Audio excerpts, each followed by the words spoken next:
Interesting facts. Below is a list of the girl with all the gifts, hidden truth and facts you probably don't know.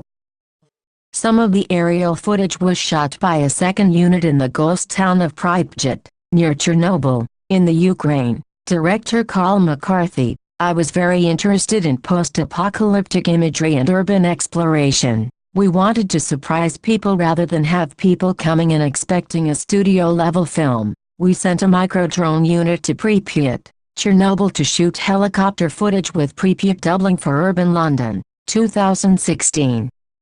In the book, Helen Justineau is described as a dark-skinned black woman in her 40s. Miss Justineau's dark skin is also a draw for Melanie, as the character states more than once in the book. Melanie also considers her teacher the most beautiful woman in the world. An excerpt from the book says, although Miss Justineau's face stands out anyway because it's such a wonderful, wonderful color, it's dark brown, like the wood of the trees in Melanie's rainforest picture whose seeds only grow out of the ashes of a bushfire, or like the coffee that Miss Justineau pours out of her flask into her cup at break time, except it's darker and richer than either of those things, with lots of other colors mixed in, so there isn't anything you can really compare it to. A short story written by Melanie in class describes Miss Justineau's general appearance. Once upon a time there was a very beautiful woman, the most beautiful and kind and clever and amazing woman in all the world. She was tall and not bent over,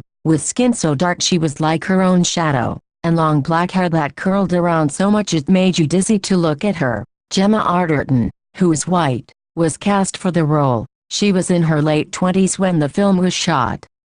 Some of the scenes were shot in the middle of the busy Birmingham, UK, business district.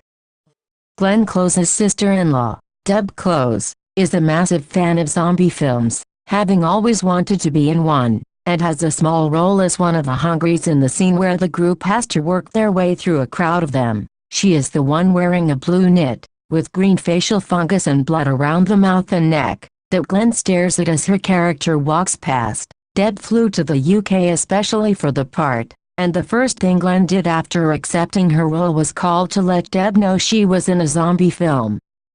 According to director Carl McCarthy, an influence on the style was Gareth Edwards' Monsters, 2010. I also spoke to Gareth Edwards about Monsters ahead of shoot. That film was a reference point, 2016. Some parts of the film were shot in Shirley, a suburb of Solihull, West Midlands, outside the abandoned Power Gen building.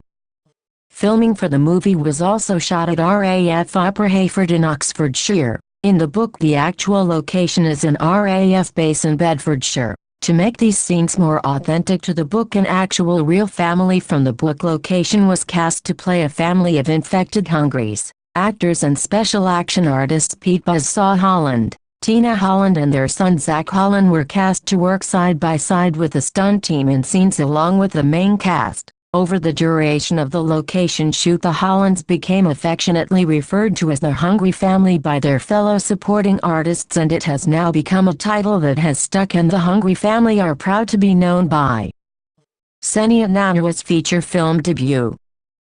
The disused bus station and adjoining disused shopping precinct in Hanley, Stoke-on-Trent, Staffordshire, England, were used for some outside locations. Based on the book The Girl with All the Gifts by M.R. Carey. Filmed in the UK's second city, Birmingham in the wider West Midlands region. On August 3, it's the opening movie of Locarno Film Festival 2016. In the book, Melanie is described as blonde with blue eyes. Helen Justineau, in the book, was described how Melanie appears in the film. Much like 28 Days Later, 2002. This is an outbreak virus with non-zombies. They are inflicted with anger and have the taste for human flesh, the same as the movie mentioned above and also its sort of sequel 28 Weeks Later, 2007. Director Carl McCarthy has said that zombies were a bit old hat and so he decided to follow the same antics as Danny Boyle and make a sort of rage virus. Based on the book by the same name by M.R. Carey. Mike Carey, writer of the book and film, briefly appears as one of the hungries thrashing against the fence to the military base, wearing a jacket and blue shirt at the front. The girl with all the gifts, facts and truths.